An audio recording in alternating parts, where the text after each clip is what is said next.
ان الحمد للہ والصلاة والسلام علی اشرف الخلق واکرم المرسلین وعلی آلہ وصحبہ اجمعین، اما بعد۔ بسم اللہ الرحمن الرحیم۔ انجینئر محمد علی مرزا صاحب کے کتابچے کا ہم مطالعہ کر رہے تھے، واقعہ کربلا کا حقیقی پس منظر 72 صحیح الاسناد احادیث کی روشنی میں۔ اس کا چوتھا چیپٹر ہے جو ہم نے لاسٹ ٹائم جو ہے اس پہ ہم نے کچھ گفتگو کرنا شروع کی ہے، ٹھیک ہے۔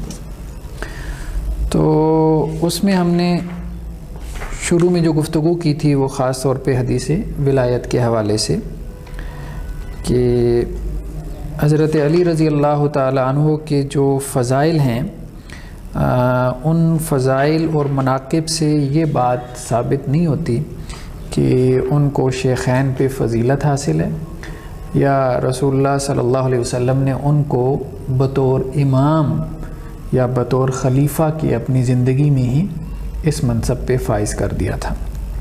تو یہ بات ہم نے تفصیل سے جو ہے وہ لاسٹ لیکچر میں بیان کی تھی۔ تو اس حوالے سے اگر کوئی سوال ہو، نہیں تو پھر ہم آگے چلتے ہیں۔ سر اس میں حضرت علی رضی اللہ تعالیٰ عنہ کے جو صحیح احادیث کی روشنی میں جو ان کے فضائل اور مناقب مطلب منظر عام پہ آتے ہیں، ان کو بیان ابھی تک آپ نے نہیں کیا، اس حوالے سے روشنی ڈالیں۔ یعنی جو مخصوص ہیں جیسے حضرت عمر کے رضی اللہ عنہ۔ جی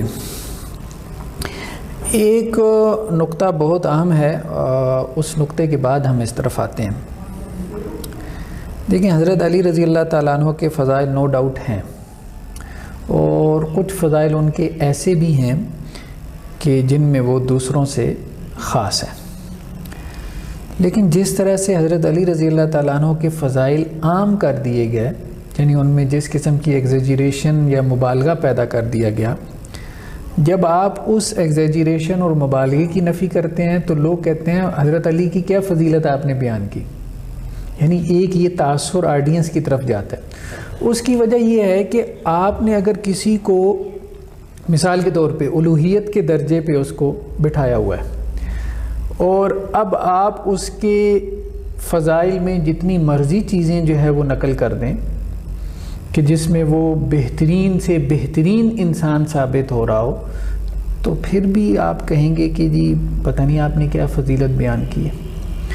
تو ایک اہم بات یہ ذہن میں رکھیں کہ فضیلت اور منقبت جو ہے نا، اس کا تعلق کوئی سپر نیچرل قسم کی کریکٹرسٹکس سے نہیں ہے کہ جی ماورائی قسم کی خصوصیات جو ہے نا وہ ہم کہیں کہ حضرت علی رضی اللہ عنہ میں تھی۔ یہ فضیلت اور منقبت کا یہ معنی نہیں، ٹھیک ہے۔ جو فضیلتیں آئی ہیں وہ بلا شبہ آئی ہیں۔ ان فضیلتوں میں سے ایک بات تو یہ ہے کہ کچھ فضیلتیں ایسی ہیں کہ جن میں دوسرے صحابہ بھی حضرت علی کے ساتھ شریک ہیں۔ اب اس سے بظاہر یہ محسوس ہوتا ہے کہ جیسے یہ حضرت علی کی فضیلت نہیں بھائی، یہ حضرت علی کی پھر بھی فضیلت ہے۔ دیکھیں نا، پچھلی دفعہ ہم نے یہ بحث کی تھی حدیث ولایت پہ، من کنت مولا فعلی مولا۔ رسول اللہ صلی اللہ علیہ وسلم نے کہا کہ جس کا میں محبوب ہوں اس کا علی محبوب ہے۔ اب اس کا یہ ترجمہ کریں تو یہ ایک فضیلت ہے، لیکن جو لوگ اس سے امامت ثابت کرتے ہیں ان کے سامنے جب آپ یہ بیان کریں گے کہ رسول اللہ صلی اللہ علیہ وسلم یہ کہہ رہے ہیں کہ علی سے محبت ہونی چاہیے، تو وہ کہیں گے بھائی یہ کیا فضیلت ہوئی، ٹھیک ہے۔ تو وہ تو دیکھیں نا، ان کے اعتبار سے تو آپ نے فضیلت نہیں بیان کی، ان کے اعتبار سے تو کیا ہے، وہ یہ کہہ رہے ہیں کہ اس نص سے یہ ثابت ہو رہا ہے، حالانکہ ثابت نہیں ہو رہا، کہ رسول اللہ صلی اللہ علیہ وسلم نے حضرت علی کو کیا کیا، امام بنایا، گویا وہ امام منصوص ہیں، اللہ کے رسول صلی اللہ علیہ وسلم نے انہیں اپنے ماں بعد خلیفہ ڈکلیئر کر دیا، حالانکہ یہ بات اس سے ثابت نہیں ہو رہی، ٹھیک ہے۔ تو یہ اہم بات ہے۔ ایک بات تو یہ ہم نے کی ہے کہ بعض فضیلتیں ایسی ہیں جیسے حدیث ولایت، رسول اللہ صلی اللہ علیہ وسلم نے اس فضیلت کو حضرت علی کے ساتھ خاص نہیں کیا۔ حضرت زید بن حارثہ اور اسامہ بن زید دونوں کے بارے میں رسول اللہ صلی اللہ علیہ وسلم کے اسی طرح کے الفاظ منقول ہیں جس طرح کے حضرت علی کے حوالے سے اللہ کے رسول صلی اللہ علیہ وسلم سے ہمیں نظر آتے ہیں رضی اللہ عنہ۔ ہاں، وہ مناقب کہ جن میں حضرت علی رضی اللہ تعالیٰ عنہ بالکل ہمیں خاص نظر آتے ہیں، اس میں جیسے یہاں انہوں نے بھی بیان کی ایک روایت پھر یہ ہے کہ یہ صحیح مسلم کا ٹیکسٹ ہے، جیسے غزوہ خیبر کا جو واقعہ ہے۔ اب رسول اللہ صلی اللہ علیہ وسلم فرماتے ہیں، حضرت ابو ہریرہ سے مروی ہے کہ آپ صلی اللہ علیہ وسلم نے خیبر والے دن یہ بات کہی کہ میں یہ جھنڈا جو ہے وہ اس شخص کو دوں گا جو اللہ اور اس کے رسول سے محبت رکھتا ہے، اور اللہ تعالیٰ اس کے ہاتھوں مسلمانوں کو فتح عطا فرمائیں گے۔ تو حضرت عمر بن خطاب یہ کہتے ہیں، ما احببت الامارہ الا یومئذ، مجھے اس دن جو ہے وہ امارت محبوب ہوئی، یعنی مجھے یہ ایک شوق پیدا ہوا کہ وہ میں ہوں۔ یعنی مجھے، ویسے تو حضرت عمر اس کو پسند نہیں کرتے تھے لشکر کا امیر بننا، ٹھیک ہے، لیکن اس دن انہوں نے کہا کہ یہ اتنی بڑی فضیلت تھی کہ میں نے اس کی خواہش کی۔ صحیح مسلم کی ایک اور روایت میں ہے کہ فبات الناس یذوقون لیلتہم ایہم یوتا، لوگوں نے رات جو ہے اس انتظار میں گزاری کہ اللہ کے رسول کس کو دیں گے، اور جب صبح ہوئی تو اللہ کے رسول صلی اللہ علیہ وسلم کے پاس لوگ آئے تو کلہم یرجون ان یوتا، ہر آدمی کی یہ خواہش تھی کہ ہر آدمی کی یہ خواہش تھی کہ اللہ کے رسول اس کو یہ جھنڈا عنایت فرماتے، لیکن اللہ کے رسول نے حضرت علی کو دیا۔ تو اب یہ دیکھیں کہ اس میں اب اللہ کے رسول صلی اللہ علیہ وسلم نے ایک مقام، ایک مرتبہ، ایک آپ کہیں کہ جی ایک ریگارڈ کیا حضرت علی رضی اللہ تعالیٰ عنہ کا، جو کہ دوسرے لوگ سب لوگ اس کی امید کر رہے تھے، اس کی خواہش کر رہے تھے۔ تو اس قسم کے فضائل مطلب نو ڈاؤٹ حضرت علی رضی اللہ تعالیٰ عنہ کے لیے ثابت ہیں، لیکن اگر آپ وہ فضائل جو اب عام طور پہ اس طرح سے بیان کیے جاتے ہیں کہ جس طرح جو حضرت علی رضی اللہ تعالیٰ عنہ معاذ اللہ ان کے اندر کوئی صفت الوہیت ثابت ہوتی ہو، تو وہ بہرحال ثابت نہیں ہے۔ اس قسم کی چیزیں جو ہے وہ ایگزیجریشن کی گئی ہے، ان میں مبالغہ کیا گیا۔ اب دیکھیں نا کہ حضرت سعد بن ابی وقاص کی جو روایت مطلب یہاں پہ اس باب میں کثرت سے نقل ہوئی ہے، 3 فضیلتوں کا تذکرہ ہے حضرت علی رضی اللہ تعالیٰ عنہ کی۔ ایک فضیلت تو ان کی یہ انہوں نے بیان کی کہ اللہ کے رسول صلی اللہ علیہ وسلم نے انہیں یہ کہا تھا کہ آپ میرے لیے ایسے ہو جیسے حضرت موسیٰ کے لیے ہارون ہیں، بہرحال یہ ایک فضیلت ہے۔ اسی طرح سے پھر خیبر والی فضیلت کا تذکرہ کیا، اور تیسرا جو ہے کہ جب اللہ کی طرف سے جو ہے وہ آیات نازل ہوئیں تو رسول اللہ صلی اللہ علیہ وسلم نے چادر میں جن لوگوں کو لے کے کہا کہ یہ میرے اہل بیت ہیں، ان میں حضرت علی بھی شامل تھے۔ تو بہرحال یہ فضیلتیں ہیں حضرت علی رضی اللہ تعالیٰ عنہ کی، اور اس طرح کی فضیلتیں ثابت ہیں، ان کا انکار نہیں کرنا چاہیے۔ ہاں وہی لوگ ان کا انکار کرتے ہیں کہ جو ان سے بغض رکھتے ہیں، مطلب ان سے عداوت یا دشمنی رکھتے ہیں، اور یہی چیز جسے ہم کہتے ہیں کہ جی ناسبیت جو ہے وہ یہی چیز ہے کہ حضرت علی رضی اللہ تعالیٰ عنہ کے فضائل کا بالکل انکار کر دینا ان سے دشمنی اور ان کے بغض کی وجہ سے۔ تو ایک مسئلہ تو یہاں پہ یہ ہے کہ حضرت علی کے فضائل ہیں، اس چیپٹر میں بھی بیان ہوئی ہیں اور احادیث کے بہت سارے ابواب میں بھی بیان ہوئی ہیں، لیکن ہم نے صرف اتنی بات کی تھی لاسٹ لیکچر میں کہ کچھ فضائل من گھڑت ہیں، فیبریکیٹڈ ہیں، کچھ نہیں بلکہ بہت سارے من گھڑت ہیں، ٹھیک ہے۔ ہم نے فگر بھی بیان کیا تھا کہ 3000 کے قریب احادیث گھڑی گئیں حضرت علی رضی اللہ تعالیٰ عنہ کی فضیلت میں، ٹھیک ہے۔ تو اب ظاہری بات ہے کہ یہ سب کام ہوا ہے، اگر ان احادیث کا ہم انکار کرتے ہیں جو من گھڑت ہیں، موضوع ہیں، فیبریکیٹڈ ہیں، تو اب آپ یہ کہیں کہ جی آپ حضرت علی کی کوئی فضیلت ہی نہیں مانتے، تو ایسی بات نہیں۔ یہ آپ جو ہے نا وہ غلط تاثر دے رہے ہیں نا لوگوں کو، جب ہم خود کہہ رہے ہیں کہ نہیں، جو صحیح احادیث میں اتھینٹک روایات میں ان کی فضیلتیں آئی ہیں سو وہ آئی ہیں۔ ایک بات تو یہ ہو گئی کہ من گھڑت روایات والی فضیلتیں نہیں ہیں، وہ ثابت نہیں ہیں، وہ ہم نہیں مان سکتے، کیونکہ اس طرح تو حضرت امیر معاویہ کی بھی بہت ساری موضوع احادیث میں فضیلتیں بیان ہوئی ہیں، بہت اس طرف سے بھی اسی طرح کا آپ کو چیزیں نظر آئیں گی۔ تو دوسری چیز یہ ہے کہ جو فضیلتیں آئی ہیں حضرت علی رضی اللہ تعالیٰ عنہ کی، ان کی ایسی انٹرپریٹیشن نہ کریں کہ جو خود کتاب و سنت کے خلاف ہو، جو رسول اللہ صلی اللہ علیہ وسلم کی مراد نہ ہو۔ من کنت مولا فعلی مولا، ٹھیک ہے ہم اس کو مانتے ہیں، لیکن یہاں مولا سے مراد خلیفہ نہیں ہے، یہاں مولا سے مراد محبوب ہے۔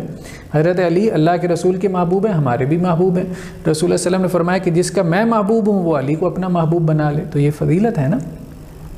تو یہ اس سے مراد یہ نہیں ہے کہ اللہ کے رسول نے یہ کہا کہ جس کا میں خلیفہ ہوں وہ علی کو خلیفہ بنا لے، یہ تو ہم نے کہا کہ یہ خود کتاب و سنت جو ہے وہ اس انٹرپریٹیشن کے خلاف قائم ہے، اور اس کو ہم نے تفصیل سے ڈسکس کیا۔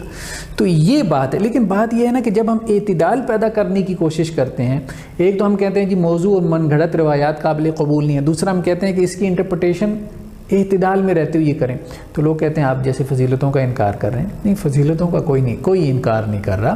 ایک تو یہ ہے کہ آپ صحیح روایات سے فضیلت لے کے آئیں، اور دوسرا جو فضیلت ہے بس اس کو اسی درجے میں رکھیں، اس کو حد سے زیادہ جو ہے وہ مبالغہ نہ کریں۔ مولا والا جو ہے نا اس کا سیاق بتا رہا ہے کہ اس کی حیثیت کیا ہے، کہ یہ جس معنوں میں پیش کی جاتی ہے پھر پہلے کہنا چاہیے تھا، وہاں سے آگے وہ سب چلے گئے، تھوڑے سے رہ گئے لوگ۔ ایسے ہی حجت الوداع کے موقع پہ یہ موقع بتا رہا ہے کہ اس کو ہم نے کہا۔ ہاں بالکل ایسی بات، بالکل ایسی بات۔ دوسری بات یہ ہے کہ اب ہم یہ بھی نہیں کہتے کہ انجینئر محمد علی مرزا صاحب نے یہاں پہ مطلب ہم ہر ان کی چیز پہ تنقید نہیں کرتے۔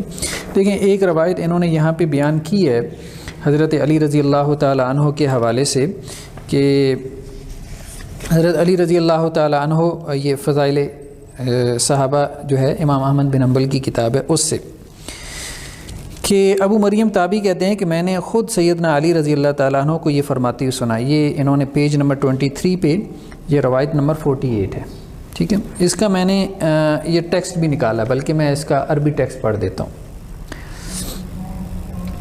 یہ جو عربی ٹیکسٹ ہے اس میں ابو سوار سے یہ روایت ہے، وہ یہ کہتے ہیں کہ حضرت علی نے یہ بات کہی، لا يحبنی قوم حتی يدخل النار فی حبی، کہ ایک قوم یا کچھ لوگ مجھ سے محبت کریں گے اور میری محبت کی وجہ سے جہنم میں داخل ہوں گے، یہ حضرت علی نے کہا۔ اور دوسری طرف کیا کہا، ولا یبغضنی قوم حتی يدخل النار فی بغضی، اور کچھ لوگ مجھ سے بغض رکھیں گے اور میرے بغض میں جہنم میں داخل ہوں گے۔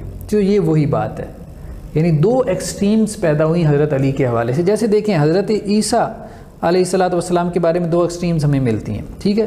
ایک طرف یہودی تھے جنہوں نے کہا معاذ اللہ وہ کیا ہیں، جادوگر ہیں، میجیشین ہیں، ولد الزنا تک کہا، معاذ اللہ ثم معاذ اللہ ہیں۔ وہ ایک یوسف نامی جو شخص تھے ان کی طرف نسبت کی حضرت عیسیٰ علیہ السلام کی، معاذ اللہ، اور پھر یہ کہا کہ واجب القتل ہیں جادوگر ہونے کی وجہ سے، اور اپنے تئیں ان کو سولی چڑھانے کی بھی کوشش کی، لیکن قرآن نے کہا وما قتلوا وما صلبوا، ہیں وہ ان کو حضرت عیسیٰ کو وہ قتل نہیں کر پائے اور نہ ہی وہ سولی دے پائے، لیکن وہ سمجھتے یہی ہیں کہ ہم نے سولی چڑھا دیا تھا۔ دوسری انتہا پہ عیسائی تھے، کرسچینز تھے، انہوں نے کیا کہا، انہوں نے جو ہے وہ حضرت عیسیٰ علیہ السلام کو اللہ کا بیٹا قرار دے دیا۔ تو یہی معاملہ حضرت علی کے ساتھ بیان ہی ہوا کہ کچھ لوگ ان کی محبت میں اس درجہ آگے بڑھ گئے کہ انہوں نے ان میں صفات مان لی، یعنی ڈیوائن ایلیمنٹس ان کے اندر جو ہے نا انہوں نے مان لیے، اور کچھ لوگ ان کے بغض میں، نفرت میں اتنے آگے بڑھ گئے کہ انہوں نے ان کی دشمنی اور ان کے ساتھ عداوت کو ہی زندگی کا جو ہے وہ مقصد بنا لیا۔ تو پہلی جو قسم تھی جو محبت میں غلو کرنے والے تھے وہ روافض کہلائے، اور جو لوگ بغض میں جو ہے وہ بہت آگے بڑھ گئے حضرت علی سے اور اہل بیت سے تو وہ ناسبی کہلاتے تھے۔ تو یہ اہم چیز ہے، مطلب اس کو سمجھنے کی ضرورت ہے کہ حضرت علی کی شخصیت کے حوالے سے یہ دو ایکسٹریمز ہیں جو ہمیں ملتی ہیں، ٹھیک ہے نا۔ تو اب بات یہ ہے کہ ہمارے ہاں سوسائٹی میں یہ چیز بہت زیادہ ہے کہ لوگ جب حضرت علی کی ذات کے حوالے سے بحث کرتے ہیں تو ایک بندہ دوسرے کو رافضی کہہ دیتا ہے، دوسرا اس کو کیا کہہ دیتا ہے، جواب میں ناسبی کہہ دیتا ہے۔ اسی طرح حضرت حسین کے حوالے سے رضی اللہ عنہ، تو یہ چیز بہت زیادہ ہے، اس کو تھوڑا سمجھنے کی ضرورت ہے۔ اس کو سمجھنے کے لیے نا ہمیں تھوڑا سا تاریخ میں جانا پڑے گا۔ رفض کیا چیز ہے، یا رفض کی طرف بھی ہم نہیں جاتے، ہم کہتے ہیں کہ شیعیت کیا چیز ہے، ٹھیک ہے۔ اب انجینئر محمد علی مرزا صاحب بھی بہت دفعہ اپنی ویڈیوز میں یہ بات کہتے ہیں کہ جی لوگ مجھے شیعہ کہہ دیتے ہیں، یا مجھے کہتے ہیں جی میرے اندر شیعیت ہے، یا مجھے نیم رافضی کہہ دیتے ہیں، یا رافضی کہہ دیتے ہیں، یا تقیہ باز، یا کچھ بھی کہہ دیتے ہیں۔ تو ہمیں تھوڑا سا مطلب انالیسس کرنا پڑے گا، اس چیز کو نا ڈسکس کرنا پڑے گا کہ اصل میں شیعیت جو ہے وہ ہے کیا چیز۔ تو بیسیکلی دیکھیں اس وقت اگر ہم جائزہ لیں تو اہل تشیع کے جو ہے وہ ہم کہہ سکتے ہیں کہ جی 3 بڑے مکاتب فکر ہیں اس وقت، ویسے تو بہت سارے ہیں، ہم نے ذکر کیا تھا غنیۃ الطالبین میں شاہ عبد القادر جیلانی رحمہ اللہ علیہ نے تقریباً کوئی 32 کے قریب اہل تشیع کے سیکٹس کا تذکرہ کیا، لیکن یہ ہے کہ 3 بڑے اس وقت موجود ہیں۔ ان میں سے ایک جو ہے نا وہ زیدی شیعہ کہلاتے ہیں، ٹھیک ہے، زیدیہ جنہیں ہم کہتے ہیں۔ ایک ان میں سے اثنا عشریہ یا امامیہ کہلاتے ہیں، اثنا عشری کا مطلب 12، یعنی جو 12 اماموں کے قائل ہیں، اور ایک ان میں سے وہ ہیں جو کہ اسماعیلیہ کہلاتے ہیں، ٹھیک ہے۔ اب یہ تینوں وہ ہیں کہ جن کے پاس حکومتیں بھی ہیں، یہ تینوں سیکٹس وہ ہیں کہ جن کے پاس پاورز ہیں، اسٹیٹ پاور ہے ان کے پاس، ٹھیک ہے۔ ان کو ہم تھوڑا سا جو ہے نا وہ ڈسکس کرنا چاہ رہے ہیں۔ اسماعیلیوں سے ہی پھر ایک فرقہ نکلا ہے نصیری. تو نصیری اس وقت جو ہے نا یہ اس وقت شام کے اندر جو سیریا میں ان لوگوں کے پاس جو ہے وہ غلبہ ہے. ان کو الوی بھی کہا جاتا ہے. ٹھیک ہے. اب ہم ذرا دیکھیں گے کہ خود ان کے اعتقادات میں اور نظریات میں کافی فرق ہے. ٹھیک ہے نا.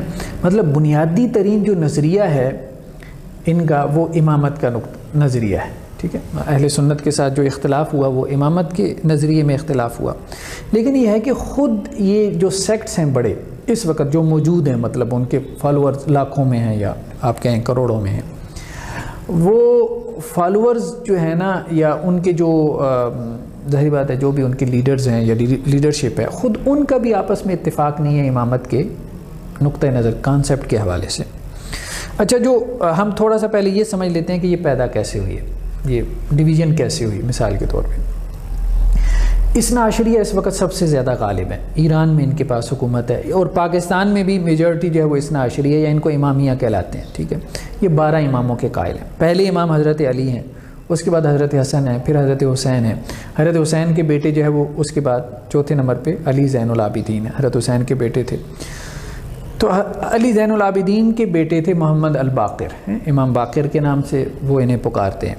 محمد الباقر جو ہے نا, اس کے علاوہ ایک اور بیٹے تھے علی زین العابدین کے, زید. تو جن لوگوں نے محمد الباقر کو امام مانا تو وہ تو کہلائے یہ اثنا عشری, اور جنہوں نے امام زین العابدین کے بیٹے زید کو امام مانا تو وہ زیدیہ کہلائے. یہ ہم آگے جا کے اس کی تھوڑی سی تفصیل بھی دیکھتے ہیں. پھر محمد الباقر کے بیٹے تھے جعفر الصادق. جعفر الصادق کے پھر آگے 2 بیٹے تھے, ایک اسماعیل بڑے تھے, تو جنہوں نے ان کو امام بنا لیا تو وہ اسماعیلی کہلائے. اور چھوٹے بیٹے جو ہے وہ امام جعفر صادق کے تھے موسیٰ کاظم, جنہوں نے ان کو امام مانا تو وہ پھر آگے اثنا عشری ہیں. موسیٰ کاظم کے بیٹے تھے علی رضا, ان کے بیٹے تھے محمد جواد, ان کے علی الہادی, ان کے بیٹے حسن عسکری, اور حسن عسکری کے بیٹے محمد المہدی. محمد المہدی 12ویں امام ہیں جن کے بارے میں عام طور پر رائے ہے کہ وہ مطلب غائب ہیں, غیبوبت کا عقیدہ ہے, نظریہ ہے ان کے حوالے سے. زیدیہ جو ہیں بیسیکلی جو ہے یہ جو حضرت زید تھے یعنی علی زین العابدین کے بیٹے تھے حضرت زید, یعنی آپ کہہ سکتے ہیں کہ یہ ایک اعتبار سے حضرت حسین کے پوتے ہیں. حضرت زید جو ہے وہ حضرت حسین کے پوتے ہیں. انہوں نے اموی جو خلیفہ تھا ہشام بن عبد الملک, ان کے خلاف انہوں نے انقلاب کی ان کی ایک کاوش تھی بہرحال. تو شروع میں تو کوفیوں نے ان کا کچھ ساتھ دیا, لیکن پھر وہی معاملہ ہوا حضرت حسین رضی اللہ عنہ والا, اور 500 کے قریب لوگ ان کے ساتھ باقی رہ گئے کہ جنہوں نے لڑائی کی ان کے ساتھ مل کے امویوں کے ساتھ. تو اب یہ جو حضرت زید تھے ان کا جو نقطہ نظر تھا شیخین کے حوالے سے, تو یہ شیخین پہ لعنت کے قائل نہیں تھے. یعنی اہل تشیع میں سے کچھ لوگ جو ہیں وہ حضرت شیخین پہ, حضرت شیخین پہ کو برا بلا کہنے کے قائل ہیں, تبرہ کے قائل ہیں, لیکن یہ حضرت زید قائل نہیں تھے. اس لیے ان کے پاس جب لوگ آتے تھے اور انہیں کہتے تھے کہ جی آپ یہ کہیں کہ حضرت علی کا حق انہوں نے غصب کیا شیخین نے, تو یہ کہتے تھے میں یہ نہیں کہتا, نہ میں ان کے اوپر لعنت بھیجتا ہوں, نہ میں تبرہ کرتا ہوں. تو ہاں یہ زیدی شیعہ کہلاتے ہیں. یہ زیدی شیعہ کہلاتے ہیں جو شیخین پہ لعنت نہیں کرتے, ان کو برا بھلا نہیں کہتے اور ان سے اعلان برات نہیں کرتے. یہ صرف یہ کہتے ہیں کہ حضرت علی افضل ہیں, وہ مفضول ہیں, حضرت شیخین مفضول ہیں. اچھا, پھر یہ ان کی خلافت کو بھی مانتے ہیں. اس کی وجہ یہ ہے کہ ان کا قاعدہ یہ ہے کہ مفضول جو ہے نا وہ امام بن سکتا ہے افضل کی موجودگی میں. ٹھیک ہے, یعنی اس بات کو یہ اصولی طور پہ مانتے. تو مطلب یہ ہے کہ ایک اہل تشیع میں آپ کہہ سکتے ہیں سب سے ماڈریٹ اور سب سے کوئی معتدل فرقہ یا سیکٹ پایا جاتا ہے تو وہ یہ زیدی فرقہ کہلاتا ہے. ان کی اکثریت یمن میں ہے. یمن میں یہ جو ریولٹ اور یہ انقلاب آپ کو نظر آ رہا ہے نا, یہ سارے زیدی ہیں نا, جن کو حوثی کہتے ہیں. یہ حوثی سارے زیدی ہیں. اچھا, پھر کیا وجہ ہے کہ انہوں نے وہاں انقلاب برپا کیا؟ اگر یہ اتنے معتدل تھے اہل سنت کے تو ان کا تختہ کیوں انہوں نے الٹ دیا؟ وہ آگے ان کا ایک اصول میں بیان کرتا ہوں کہ انہوں نے یہ کام کیوں کیا. اچھا, اب ان کا امامت کے بارے میں ان کا موقف ذرا سننے والا ہے. زیدی یہ کہتے ہیں کہ جی امامت جو ہے نا صرف حضرت حسین کی اولاد میں نہیں ہے، حضرت حسن کی اولاد میں بھی جائز ہے. اچھا اثنا عشری کہتے ہیں صرف حضرت حسین کی اولاد، ٹھیک. یہ کہتے ہیں نہیں حضرت حسن کی اولاد سے بھی امام ہو سکتا ہے. اچھا دوسری بات انہوں نے یہ کہی ہے، اور مطلب یہ دیکھیں اصولی اختلافات ہیں. یہ کہتے ہیں کہ جی جو امام ہے نا اس کے لیے نص ہونا شرط نہیں ہے. ہاں مطلب اثنا عشری یہ کہتے ہیں کہ جی پچھلا امام جو ہے نا وہ اگلے کو مقرر کرے گا، اس کو وہ نص کہتے ہیں، تو پھر وہ امام بنے گا. یہ کہتے ہیں کہ نہیں، ضروری نہیں ہے کہ پچھلا امام نام لے کے کہے کہ جی یہ اگلا امام ہوگا. یہ کہتے ہیں جس کی بھی بیعت ہو جائے نا، اب کچھ ائمہ گزرے ہیں نا جن کے 2 بیٹے تھے، ٹھیک ہے، اب ان میں سے کون امام بنے گا؟ تو اثنا عشری کہتے ہیں کہ جس کو والد نے امام بنایا، نومینیٹ کر دیا، ٹھیک ہے، نومینیٹ کر دیا. یہ کیا کہتے ہیں؟ یہ کہتے ہیں بھائی جو باہر نکلا، جس نے انقلاب کی کوشش کی، جس نے ایفرٹ کی، جس کو لوگوں نے فالو کیا، جس کی صلاحیتوں سے جو ہے وہ یہ ظاہر ہوا کہ اب یہ لیڈ کر سکتا ہے، بس وہ امام ہے، جس کو لوگوں نے امام بنا لیا.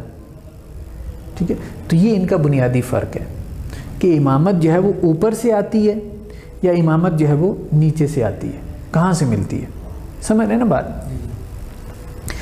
اسی طرح سے ان کا موقف یہ بھی ہے کہ ایک وقت میں ایک سے زیادہ امام ہو سکتے ہیں.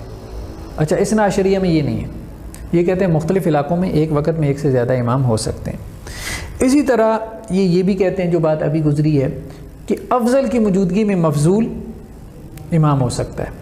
ٹھیک ہے، اسی طرح یہ بھی کہتے ہیں کہ جی حضرت ابو بکر کی اور حضرت عمر کی جو خلافت تھی وہ مطلب ہم اس کے قائل ہیں، ہم ان کو غاصب نہیں سمجھتے. ٹھیک ہے، مفضول سمجھتے ہیں، بس اتنی سی بات ہے.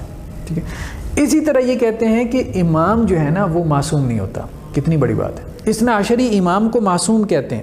یہ کہتے ہیں کہ جی امام معصوم نہیں ہوتا. یہ شیعہ کس بات کے ہیں؟ یہ شیعہ کس بات کے ہیں یہی تو بتاتا ہوں. یہی تو میں آپ کو کہہ رہا ہوں شیعت کہاں سے سٹارٹ ہوتی ہے. میں نے پچھلے لیکچر میں ایک جملہ کہا تھا، شیعت کہاں سے سٹارٹ ہوتی ہے؟ جب آپ حضرت علی کو افضل مان لیں شیخین سے، حضرات شیخین سے، یہاں سے شیعت سٹارٹ ہو جاتی ہے. یہ اس کا منیمم لیول ہے. ٹھیک ہے، ٹھیک ہے، اور زیدی اس منیمم لیول پہ کھڑے ہیں. اچھا اسی طرح یہ نکاح متع کے قائل نہیں ہے. ہاں نکاح متع کے قائل نہیں ہے. اسی طرح سے یہ تصوف کے قائل نہیں ہے. ٹھیک ہے، ہاں کچھ چیزوں میں یہ جو اثنا عشری ہیں ان کے ساتھ متفق ہیں. مثال کے طور پہ یہ خمس نکالنے کے قائل ہیں. اچھا تقیہ کے بھی قائل ہیں، ہاتھ چھوڑ کے نماز پڑھتے ہیں. پھر یہ ہے کہ صلاۃ التراویح کو بدعت سمجھتے ہیں، وہ بھی اس کو بدعت کہتے ہیں. ٹھیک ہے، اسی طرح سے جو ہے وہ مطلب اور کچھ چیزیں ہیں جیسے حیا علی خیر العمل، اذان کے اندر یہ الفاظ کہنا، اس کے یہ قائل ہیں. تو کچھ چیزیں ان کی ملتی ہیں، لیکن کچھ چیزوں میں انہوں نے اثنا عشریہ سے اختلاف بھی کیا ہے. تو آپ کہہ سکتے ہیں کہ اہل تشیع میں سب سے ماڈریٹ یا اہل سنت کے قریب، ٹھیک ہے نا، یا آپ کہیں کہ جی اہل تشیع اور اہل سنت کے درمیان میں کوئی اگر بندہ کہے کہ جی میں اعتدال کی راہ تلاش کرنا چاہتا ہوں تو یہ درمیان میں سے یہ چیز نکلے گی، یہ نکلے گی بار. اسی طرح یہ مہدی منتظر کے بھی قائل نہیں ہے. یہ کہتے ہیں کوئی 12واں امام نہیں ہے جس نے آنا ہو، جس کا ہمیں انتظار کرنا ہے، اس کی بھی قائل نہیں ہے.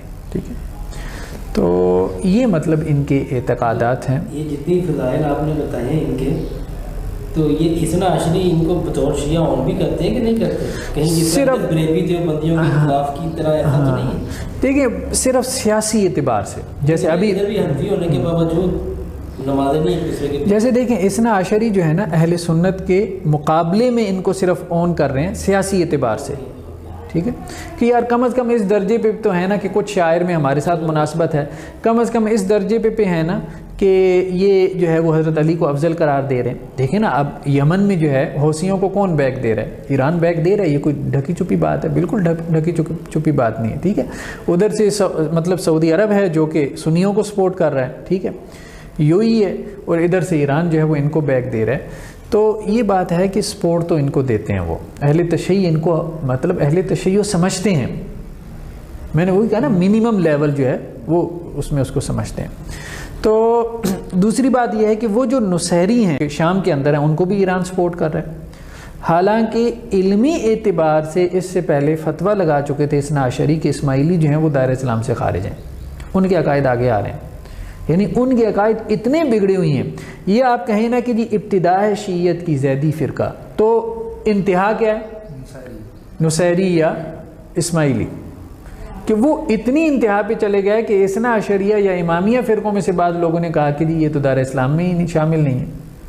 ان کے عقائد کو ہم آگے تھوڑا سا جو ہے وہ ڈسکس کرتے ہیں، ٹھیک ہے. تو امامیہ یا اثنا عشریہ کے جو عقائد ہیں وہ بھی ہمارے سامنے آ گئے. یہ کہتے ہیں کہ جی امامت جو ہے وہ یہ اصل ہے، اور رسول اللہ صلی اللہ علیہ وسلم حضرت علی کو امام مقرر کر کے گئے، اور امامت نص سے ثابت ہوتی ہے، یعنی ہر امام اپنے آگے والے امام کا تقرر کر کے جاتا ہے، ٹھیک ہے. اور دوسرا یہ کہتے ہیں کہ جی امام معصوم ہوتا ہے، ٹھیک ہے. جیسے ہمارا تو یہ عقیدہ ہے نا کہ صرف نبی معصوم ہوتا ہے، رسول معصوم ہوتا ہے، یہ کہتے ہیں امام بھی معصوم ہوتا ہے. اسی طرح یہ کہتے ہیں امام کے پاس علم لدنی ہوتا ہے جو رسول اللہ صلی اللہ علیہ وسلم سے حاصل ہوا، ٹھیک ہے. اسی طرح امام کے ہاتھ پہ جو خارق عادت جو چیزیں جو صادر ہوتی ہیں، جنہیں ہم کہتے ہیں کہ جی اگر کسی ولی کے ہاتھ پہ صادر ہوں تو ہم اسے کیا کہتے ہیں؟ کرامت، لیکن یہ اس کو معجزہ کہتے ہیں، ٹھیک ہے. اسی طرح سے یہ غیبوبت کے قائل ہیں کہ 12ویں امام جو ہیں ہاں وہ غائب ہیں، اور انہوں نے جو ہے وہ قیامت سے پہلے ان کا ظہور ہونا ہے، ٹھیک ہے. اسی طرح تقیہ کے قائل ہیں، اسی طرح سے جو ہے وہ متع کے قائل ہیں. پھر یہ جو تبرہ کرتے ہیں، تبرہ کیا مطلب؟ حضرت شیخین سے، حضرات شیخین سے اور کبار صحابہ سے، امہات المومنین سے جو ہے وہ برات کا اظہار کرنا، ان کے اوپر لعن طعن کرنا، یہ اثنا عشریہ میں یہ چیزیں آپ کو ملیں گی. جو تیسرا فرقہ ہے اسماعیلیہ، وہ جو ہے نا حضرت جو جعفر صادق رحمہ اللہ تھے ان کے جو بیٹے تھے حضرت اسماعیل، ان کی طرف اپنی نسبت کرتے ہیں، ٹھیک ہے.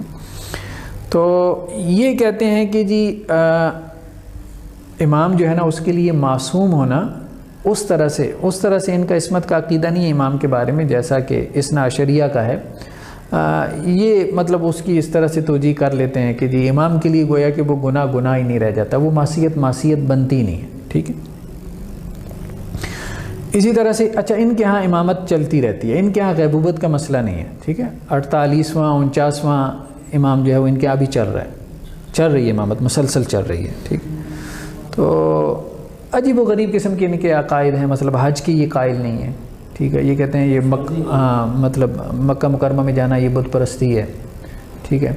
اسی طرح سے وہ جو ابن ملجم تھا جس نے حضرت علی رضی اللہ تعالیٰ عنہ کو شہید کیا تھا، جو مجوسی تھا، تو کہتے ہیں اس کو غلط نہیں کہنا چاہیے، بلکہ اس سے محبت کی بھی بعض لوگ دعوے دار ہیں ان میں سے، اسماعیلیوں میں سے. اس کی وجہ یہ ہے کہ وہ یہ کہتے ہیں کہ ابن ملجم تو ہمارا محسن ہے، اس نے لاہوت کو ناسوت سے نکال دیا. لاہوت یعنی حضرت علی جو ہے وہ ان کے اندر الوہیت تھی، وہ الوہیت جو ہے وہ اس جسم کے پنجرے میں بند تھی، ٹھیک ہے. تو اس جسم سے ان کو آزاد کر دیا تو اب وہ اپنی اصل میں آ گئے، ٹھیک ہے. تو بہرحال ان کے عجیب و غریب قسم کے عقائد اور نظریات ہیں، بہت سارے لوگوں نے ان کے اوپر ریسرچ کیا، لکھا ہے. تو یہ 3 بڑے جو ہیں نا اس وقت آپ کہہ سکتے ہیں کہ جی جو سیکٹس ہیں اہل تشیع کے، اور خود امامت کے حوالے سے ان کے اندر اتنا زیادہ اختلاف ہے کہ مطلب بہت مشکل ہے کہ ہم یہ بات کہہ سکیں کہ جی آپ کیا سٹانس لیں گے، کہ یعنی اہل سنت سے آپ کیا منوائیں گے کہ جی وہ کیا مانیں، کس کا نظریہ امامت مانیں. تو ایک بات تو یہ ہو گئی کہ اس بات کو ہمیں سمجھنے کی ضرورت ہے کہ حضرت علی رضی اللہ تعالیٰ عنہ کے حوالے سے جو غلو ہوا ہے تو اس غلو میں جو ہے وہ لوگ کہاں تک پہنچے ہیں، یعنی مطلب معاملہ اسماعیلیت تک پہنچا ہے، ٹھیک ہے. اور اس میں معاملہ جو ہے وہ یہاں تک بھی پہنچا ہے کہ حضرات شیخین اور صحابہ کرام، کبار صحابہ کرام کو لوگ گالی دینے تک، لعن طعن کرنے تک یا غاصب خائن کہنے تک آ جاتے ہیں. بہرحال جو ہمارے نزدیک جو کسی طور پہ بھی جو ہے وہ کوئی معتدل یا ایسے رویے نہیں ہیں کہ جن رویوں کو جو ہے وہ جسٹیفائی کیا جا سکے. اچھا، تیسرا بڑا مسئلہ جو انہوں نے اس چیپٹر میں بیان کیا ہے وہ حضرت علی رضی اللہ تعالیٰ عنہ پہ سب و شتم کے حوالے سے کہ اس کی کیا حقیقت ہے. یعنی اس چیپٹر میں 2 بڑے مسائل تھے. ایک تو حضرت علی کے فضائل، تو ہم نے کہا کہ اس میں فضائل کی بعض روایات یہ بھی ایسی لے آئے ہیں کہ جو ضعیف ہیں، جو ثابت نہیں ہے، جیسے حدیث طاہر انہوں نے بیان کی تھی۔ ہاں فضائل کی اکثر روایات یہ ایسی لے کے آئے ہیں جو کہ صحیح ثابت ہیں اور ان کو ماننا چاہیے، بالکل صحیح ہیں۔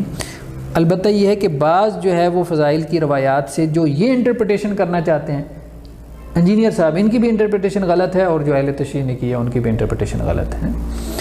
دوسرا جو بڑا مسئلہ اس باب کا ہے کہ وہ حضرت علی رضی اللہ تعالیٰ عنہ کے اوپر جو ہے وہ بہت لعن طعن ہوتی تھی حضرت امیر معاویہ اور ان کے ساتھیوں کی طرف سے یا اور لوگوں کی طرف سے یا صحابہ کرام کی طرف سے آپ کہہ لیں۔ جیسے انہوں نے پارٹی بازی تو خیر انہوں نے ایک طرح سے دکھائی ہوئی ہے اپنے اس کتابچے میں، اور وہی جو بنیادی نیریٹو جو ہے وہ اہل تشیع کا ہے کہ پارٹیاں تھیں، ایک اہل بیت کی پارٹی تھی اور باقی صحابہ سارے ایک پارٹی تھی، اور وہ سارے غاصب تھے، خائن تھے معاذ اللہ، اور ان کے ساتھ ظلم کرتے تھے، اور اس وجہ سے جو ہے وہ ہمیں ان تمام صحابہ سے گویا کہ معاذ اللہ کے اعتبار سے یہ کہتے ہیں جی ہمیں بغض یا نفرت محسوس ہوتی۔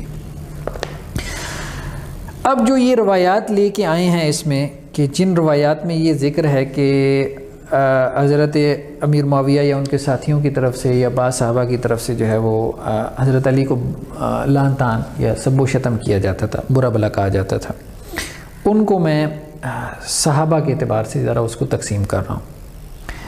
کچھ روایات تو ایسی ہیں کہ جن کے راوی حضرت سعد بن ابی وقاص ہیں، یعنی راویوں کے اعتبار سے ہم اس کو تقسیم کر رہے ہیں نا، راویوں کے اعتبار سے اس کو ہم مسئلے کو دیکھنے کی کوشش کرتے ہیں کہ ایک ہی راوی سے جو روایات آئی ہیں ان کو ہم جمع کریں گے، پھر ہم مسئلہ کھولیں گے کہ اصل میں مسئلہ کیا ہے۔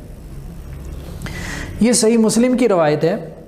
تو عامر، حضرت عامر جو ہیں رحمہ اللہ، جو سعد بن ابی وقاص کے بیٹے ہیں، یہ اپنے والد یعنی سعد بن ابی وقاص سے نقل کرتے ہیں کہ امر معاویہ، حضرت امیر معاویہ نے حکم دیا سعد کو۔ کیا حکم دیا یہ بات یہاں پہ کلیئر نہیں ہے، ٹھیک ہے۔ اس کا جو ہے وہ بریکٹس میں کوئی ترجمہ کر دے کہ جی گالی کا حکم دیا، سب و شتم کا حکم دیا، تو وہ بہرحال یہاں پہ واضح نہیں ہے۔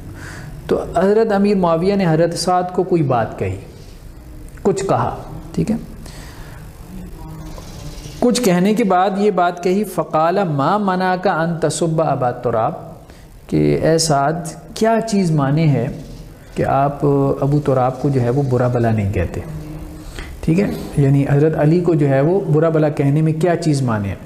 تو حضرت سعد بن ابی وقاص نے کہا کہ جی 3 چیزیں، وہی حضرت علی کے فضائل بیان کر دیے کہ بھائی دیکھیں کہ اللہ کے رسول صلی اللہ علیہ وسلم نے ان کو کہا تھا کہ جی آپ میرے لیے ایسے ہیں جیسے موسیٰ کے لیے ہارون، اور اللہ کے رسول نے انہیں کہا تھا خیبر والے دن کہ میں جھنڈا اس شخص کو دوں گا کہ جو اللہ اور اس کے رسول سے محبت کرتا ہے اور اللہ کے رسول اور اللہ اس سے محبت رکھتے ہیں۔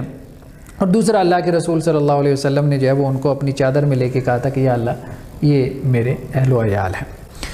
تو اس وجہ سے اب یہ جو حضرت امیر معاویہ نے سوال کیا تھا حضرت سعد بن ابی وقاص سے، ٹھیک ہے، اب اس سے بظاہر کچھ لوگ یہ نکالتے ہیں کہ جی حضرت امیر معاویہ نے حکم دیا تھا حضرت سعد کو کہ وہ حضرت علی کو گالی دیں۔ نہیں، ایسی کوئی بات ہے ہی نہیں، اس حدیث میں ہے ہی نہیں۔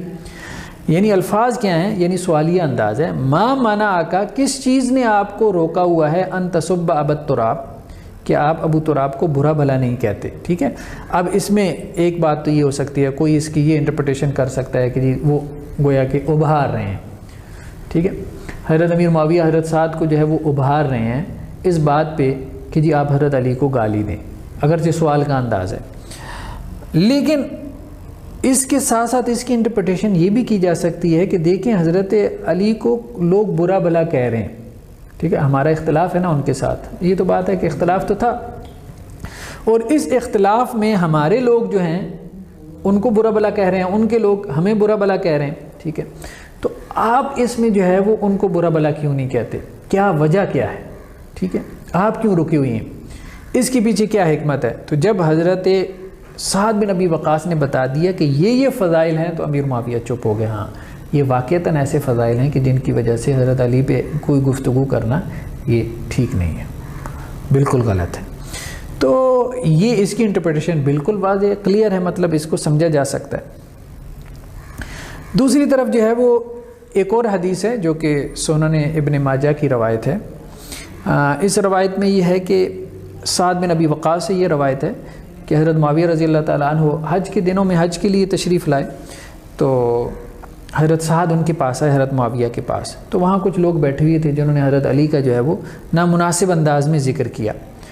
تو فنال من مطلب اس میں الفاظ ہیں فنال من. فنال من کا مطلب یہ ہے کہ غیر مناسب الفاظ کا تذکرہ کیا ہے، مطلب اس کا مطلب کوئی گالم گلوچ نہیں ہے. فغضب سعد، تو حضرت سعد جو ہیں وہ سعد بن ابی وقاص جو ہے وہ اس پہ غصے ہو گئے اور وہ کہنے لگے تقول هذا لرجل سمعت رسول اللہ صلی اللہ علیہ وسلم یقول من كنت مولا فعلی مولا. تو حضرت سعد نے کہا کہ آپ ایسے شخص کے لیے یہ بات کہہ رہے ہیں، یعنی ایسے شخص کا آپ اس انداز سے تذکرہ کر رہے ہیں جس کے بارے میں اللہ کے رسول صلی اللہ علیہ وسلم سے میں نے یہ سنا ہے کہ جس کا میں مولا ہوں تو علی بھی اس کا مولا ہے، جس کا میں محبوب ہوں علی بھی اس کا محبوب ہونا چاہیے.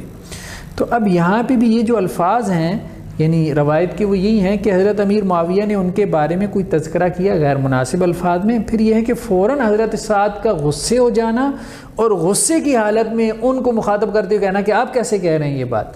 تو یہ انداز بتا رہا ہے کہ ایسا نہیں تھا کہ اگر کسی مجلس میں حضرت علی کے بارے میں کوئی غیر مناسب بات ہوئی تو لوگوں نے دفاع نہیں کیا، بلکہ حضرت امیر معاویہ کے ساتھ جو لوگ تھے صحابہ تھے خود انہوں نے حضرت علی کا بڑھ چڑھ کے دفاع کیا اور حضرت امیر معاویہ کو اس کے اوپر کیا ہونا پڑا، خاموش ہونا پڑا، یعنی بات آگے چلی بھی نہیں. ٹھیک ہے، تو یہ اب دیکھیں نا، اب یہاں پہ دو روایات ہیں، ان دونوں روایات میں کہیں گالی کا ذکر نہیں ہے کہ حضرت امیر معاویہ نے یا ان کے ساتھیوں نے گالی دی ہو.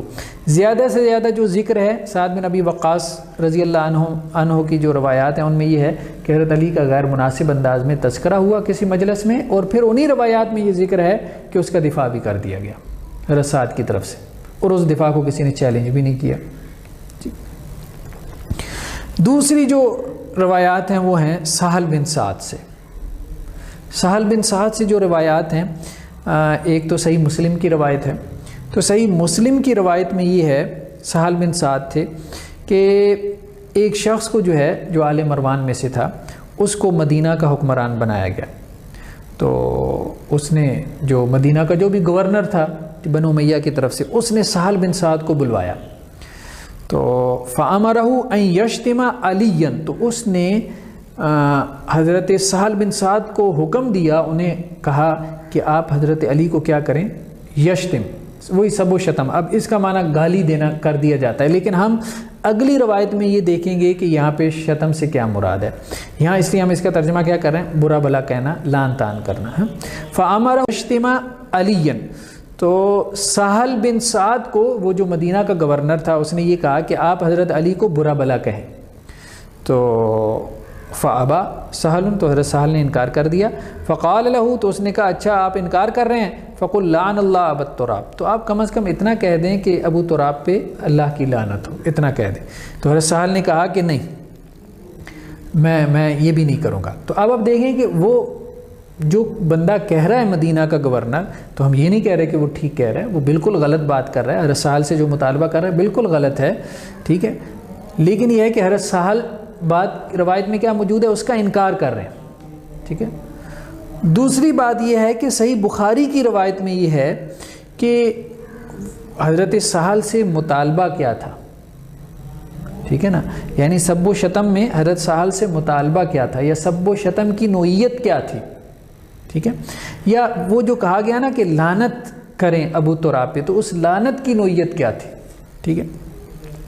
تو وہ صحیح بخاری کی روایت ہے جس کا ٹیکسٹ یہ ہے کہ ایک آدمی سہل بن سعد کے پاس آیا اور کہنے لگا کہ دیکھیں جی یہ مدینہ کا گورنر، وہی مدینہ کے گورنر کی بات ہو رہی ہے کہ یہ فلاں شخص ہے مدینہ کا گورنر ہے، یدعو علی عند المنبر، تو وہ ممبر پہ حضرت علی کو برا بھلا کہتا ہے، ان کے خلاف یدعو پکار، یدعو علی، یدعو علی کا مطلب، ہاں علی کا مطلب ہوتا ہے اس کے خلاف بد دعا کرنا. تو انہوں نے کہا کہ فیقول ماذا، تو انہوں نے کہا اچھا کیا کہتا ہے، کیا بد دعائیں کرتا ہے، کیا مطلب کہ ان کے خلاف برا بھلا انہیں کہتا ہے. قال یقول له ابو تراب، تو انہوں نے کہا جی وہ ان کو کہتا ہے کہ وہ ابو تراب ہے. فضاحکہ، تو حضرت سہل بن سعد اس پہ ہنس پڑے، کہنے لگے اللہ کی قسم ما سماہ الا النبی صلی اللہ علیہ وسلم، یہ تو خود اللہ کے نبی صلی اللہ علیہ وسلم نے انہیں کہا ہے، یہ نام تو ابو تراب انہیں خود اللہ کے رسول صلی اللہ علیہ وسلم نے کہا دیا تھا. تو اب بات یہ ہے کہ ٹھیک ہے، یہ جو ابو تراب کہتے تھے تو کچھ لوگ جو ہے وہ اپنے لب و لہجے میں یا اپنے انداز میں بعض اوقات جو ہے وہ اس کو غیر مناسب ٹون کے ساتھ اس کو کہتے ہوں گے.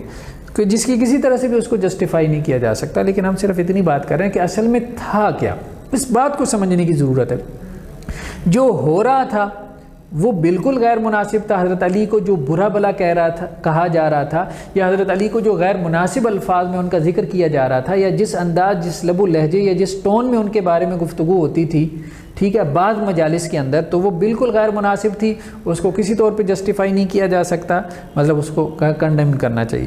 لیکن اگر آپ کہیں کہ جی لوگ گالیاں دیتے تھے، جیسے اب ہمارے یہاں پنجابی میں جو ہے گالی کا کوئی مطلب ہوتا ہے جیسے کسی کی ماں بہن ایک کر دیتے تھے، یہ جو تاثر آپ دینا چاہتے ہیں ان روایتوں سے، تو یہ بالکل غلط تاثر ہے، ایسا کچھ بھی نہیں ہوتا تھا، ٹھیک ہے نا۔ اب یہاں پہ وہی بات آ گئی، وہی صحیح مسلم کی روایت ہے کہ جس میں اس نے کہا کہ جی گالی دیں، اور دوسری طرف وہی جو ہے مدینہ کا گورنر خود کیا گالی دے رہا ہے، وہ ابو تراب کہہ رہا ہے، ٹھیک ہے، اسے نہیں کہنا چاہیے ابو تراب ممبر پہ کھڑے ہو کے، کیونکہ اس کا مقصد کچھ اور ہے، یہ کہنے سے اس کا مقصد کچھ اور ہے، ٹھیک ہے۔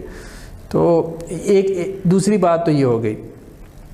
تیسری جو روایات ہیں وہ ہیں سعید بن زید رضی اللہ عنہ سے، ٹھیک ہے۔ تو سعید بن زید سے جو روایات ہیں ان میں ایک راوی تو جو ہے وہ ریا بن حارث ہے۔ ریا بن حارث جو ہے وہ یہ کہتے ہیں کہ میں کوفہ میں ایک مسجد میں بیٹھا ہوا تھا اور وہاں پہ اور بھی لوگ بیٹھے ہوئے تھے، تو سعید بن زید آئے تو لوگوں نے جو ہے وہ ان کو مرحبا کہا، اور وہاں پہ جو بھی صاحب موجود تھے اس وقت، بعض روایات میں ہے کہ حضرت مغیرہ بن شعبہ تھے، تو انہوں نے ان کو اپنے ساتھ بٹھایا۔ تو اب ایک آدمی آیا اسی مجلس میں جس کا نام کیس تھا، تو اس نے جو ہے وہ برا بلا کہنا شروع کر دیا، سب و شتم شروع کر دیا۔ تو حضرت سعید بن زید نے کہا بھائی یہ کس کو برا بلا کہہ رہا ہے، نام نہیں لیا گویا اس نے صرف برا بلا کہا۔ تو لوگوں نے بتایا کہ یہ حضرت علی کو برا بلا کہہ رہا ہے۔ تو حضرت سعید بن زید نے کہا الا ارا اصحاب رسول صلی اللہ علیہ وسلم یسبون عندک ثم لا تنکر ولا تغی، کہ ان صاحب کو کہا جو کہ وہاں پہ موجود تھے، جن کی خدمت میں وہ حاضر ہوئے تھے، یعنی حضرت مغیرہ بن شعبہ جو ہیں، جن کا دوسری روایت میں تذکرہ آیا کہ بھائی کیا ہو گیا ہے، اللہ کے رسول صلی اللہ علیہ وسلم کے صحابہ کو تمہارے سامنے برا بلا کہا جا رہا ہے اور تم اس کا انکار نہیں کر رہے، اور آپ کے چہرے پہ کوئی تغیر نہیں آ رہا، آپ اس کا برا بلا نہیں منا رہے۔ تو اب بات یہ ہے کہ یہاں پہ صرف بات کیا ہوئی ہے، بات یہ ہوئی ہے کہ حضرت مغیرہ بن شعبہ کے سامنے حضرت علی کا غیر مناسب الفاظ کے ساتھ تذکرہ ہوا، حضرت مغیرہ بن شعبہ نے جو ہے وہ اس پہ انکار نہیں کیا۔ تو بہرحال یہ جو رویہ ہے اس کو بھی ہم یہ نہیں کہتے کہ یہ رویہ ٹھیک ہے، لیکن اصل بات یہ ہے کہ بات کو سمجھنے کی ضرورت ہے کہ بات تھی کتنی، ٹھیک ہے نا، یعنی بات کا تاکہ بتنگڑ نہ بنا جائے۔ کچھ روایات جن میں کہ مبالغہ ہے تو وہ روایات جو ہے وہ صحیح نہیں۔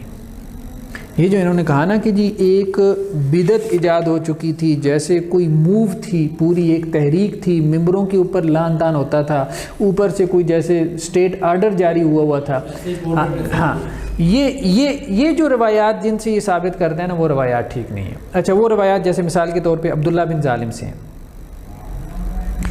عبداللہ بن ظالم جو ہے مرکزی راوی ہے ایسی روایات کا، ٹھیک ہے۔ جو عبداللہ بن ظالم سے ایک روایت میں یہ ہے کہ سعید بن زید کہتے ہیں کہ حضرت مغیرہ بن شعبہ نے خطبہ مقرر کی ہوئے تھے حضرت علی کو جو پکڑیں، ٹھیک ہے۔ تو پھر حضرت سعید بن زید نے اس پہ کہا الا تری ھذا الظالم، کیا تم اس ظالم کو نہیں دیکھتے، یعنی سعید بن زید کس کو ظالم کہہ رہے ہیں، مغیرہ بن شعبہ کو، ٹھیک ہے، کہ اس نے لوگوں کو حکم دیا ہوا ہے کہ وہ لعنت بھیجیں کس پہ، ایک ایسے شخص پہ جو جنتی ہے۔ اچھا اس کا مرکزی راوی کون ہے، عبداللہ بن ظالم۔ دوسری جو روایت ہے وہ بھی عبداللہ بن ظالم سے ہے، وہ یہ کہتے ہیں کہ میں سعید بن زید سے ملا تو وہ یہ کہتے ہیں کہ ہمارے عمراء ہمیں حکم دیتے ہیں کہ ہم اپنے بھائیوں پہ لعنت بھیجیں، لیکن ہم ان پہ لعنت نہیں بھیجیں گے۔ اچھا ساتھ ساتھ ان روایات میں یہ بھی آ رہا ہے کہ لوگ مان ہی نہیں رہے لوگ مان ہی نہیں رہے، ٹھیک ہے، انکار کر رہے ہیں۔ تیسری روایت جو ہے وہ اس میں یہ ہے، یہ بھی عبداللہ بن ظالم سے ہی ہے۔ اس روایت میں یہ ہے کہ مغیرہ بن شعبہ نے خطبہ دیا اور اس میں حضرت علی رضی اللہ تعالیٰ عنہ کو برا بلا کہا، ٹھیک ہے۔ تو اب دیکھیں کہ یہ جو روایات ہیں کہ جن سے یہ ایک تاثر پیدا ہوتا ہے کہ جیسے حضرت مغیرہ بن شعبہ نے کیا کیا تھا، کوفہ کے اندر مسجدوں میں خطبہ مقرر کی ہوئے تھے، جیسے کہ خطبہ کو حکم دیا گیا تھا عمراء کی طرف سے کہ وہ حضرت علی کو خطبوں میں کیا کریں، لعن طعن کریں۔ تو تو ان تمام روایات کا مرکزی راوی جو ہے وہ عبداللہ بن ظالم ہے. اور عبداللہ بن ظالم کے بارے میں امام بخاری کیا کہتے ہیں؟ امام بخاری یہ کہتے ہیں کہ عبداللہ بن ظالم ان سعید بن زید. جب یہ سعید بن زید اور اللہ کے نبی صلی اللہ علیہ وسلم سے نقل کرے تو ولا یصح، یہ اس کی روایت صحیح نہیں ہوتی. ٹھیک ہے، تو اس لیے اس کی روایت اس قابل نہیں ہے کہ جس کی بنیاد پہ ہم یہ مان لیں کہ حضرت امیر معاویہ اور ان کے ساتھیوں کی طرف سے گویا کہ ایک پوری تحریک چلائی گئی تھی حضرت علی رضی اللہ تعالیٰ عنہ کو ڈی گریڈ کرنے کے لیے، اور جمعے کے خطبوں میں ان کے اوپر لعن طعن باقاعدہ جو ہے وہ حکمی انداز میں کروائی جاتی تھی. البتہ یہ بات کسی حد تک کی جا سکتی ہے، مطلب یہ بات کچھ روایات سے ہمارے سامنے آتی ہے کہ حضرت علی کا بعض مجالس میں غیر مناسب انداز میں تذکرہ ہوا، ٹھیک ہے، جو بالکل بھی مطلب ٹھیک نہیں تھا. لیکن یہ ہے کہ اسی مجلس میں حضرت علی رضی اللہ تعالیٰ عنہ کا دفاع بھی کر دیا گیا بعض دوسرے لوگوں کی طرف سے جو خود حضرت امیر معاویہ کے ساتھیوں میں سے تھے. ٹھیک ہے، اور بلکہ انہوں نے حضرت امیر معاویہ کو اس پہ خاموش کروا دیا. تو گویا کہ یہ بات جو ہے دفاع حضرت علی کا وہاں بھی ہو چکا تھا. ٹھیک ہے نا. اسی طرح سے کچھ روایات جو انہوں نے نقل کی ہیں، مطلب چوتھے نمبر پہ وہ ان کا جو مرکزی راوی ہے وہ ابو عبداللہ الجدلی ہے. ابو عبداللہ الجدلی کی جو روایات ہیں نا، ان میں بہت زیادہ مبالغہ ہے. ٹھیک ہے، حضرت علی کے حوالے سے. مثال کے طور پہ ابو عبداللہ الجدلی کی جو ایک روایت ہے اس میں وہ یہ کہتے ہیں کہ جی میں ام سلمہ کے پاس داخل ہوا تو ام سلمہ یہ کہتی ہیں کہ اللہ کے رسول صلی اللہ علیہ وسلم کو گالی دی جا رہی ہے. ٹھیک ہے، تو وہ کہتے ہیں کہ جی میں نے کہا کہ سبحان اللہ یا معاذ اللہ، اللہ کے رسول کو کون گالی دے سکتا ہے، ہمارے ہوتی ہے. تو حضرت ام سلمہ کہتی ہیں میں نے رسول اللہ صلی اللہ علیہ وسلم سے سنا اللہ کے رسول یہ کہتے ہیں من سب علی فقط سبنی، جس نے علی کو گالی دی اس نے مجھے گالی دی. اللہ کے رسول نے یہ بات کہی. ٹھیک ہے، اب اس جو روایت کا مرکزی راوی ہے وہ کون ہے؟ وہ ابو عبداللہ الجدلی ہے. اچھا، ایک روایت انجینئر محمد علی مرزا صاحب نے یہاں پہ بیان کی ہے. اچھا، وہ اس روایت کا ٹیکسٹ بھی جو ہے نا وہ تھوڑا سا اس میں تو اور بھی کچھ زیادہ باتیں ہیں. المعجم الصغیر یہ طبرانی کی روایت ہے. اس میں یہی بات ہے کہ ابو عبداللہ الجدلی یہ کہتے ہیں کہ میں ام سلمہ کے پاس آیا اور ام سلمہ رضی اللہ عنہا نے مجھے کہا کہ تم لوگوں کے ہوتے ہوئے جو ہے وہ اللہ کے رسول صلی اللہ علیہ وسلم کو بھرے بازار میں گالیاں دی جاتی ہیں. تو میں نے کہا سبحان اللہ، اللہ کے رسول کو کون گالی دے سکتا ہے؟ تو انہوں نے کہا کیا علی بن ابی طالب کو گالی نہیں دی جا رہی؟ اور جو ان سے محبت رکھتے ہیں ڈول حضرت علی اور ان سے محبت کرنے والوں کو کیا گالی نہیں دی جا رہی؟ تو فشہد ان رسول اللہ صلی اللہ علیہ وسلم کان یحبو. تو اب آپ مجھے بتائیں کہ یہاں پہ اس حدیث سے یہ دیکھیں نا کہ جیسے انہوں نے اس حدیث کے حوالے سے یہ بات کہی ہے، انجینئر محمد علی مرزا صاحب نے جب اس کا جو ہے وہ ترجمہ یہاں پہ نقل کیا ہے تو انجینئر صاحب یہ بات کہتے ہیں کہ جی یہ 23 نمبر پیج پہ یہ 45 نمبر کے تحت کہ یعنی بریکٹس میں لکھتے ہیں یعنی سیدنا علی بن ابی طالب کو ممبروں پہ گالیاں دینا حقیقت میں تو رسول اللہ صلی اللہ علیہ وسلم پہ گالیاں بکنے کے ہی مترادف ہے. ٹھیک ہے، یہ انہوں نے جو ہے وہ یہ یہاں پہ بریکٹس میں یہ بات نقل کی ہے.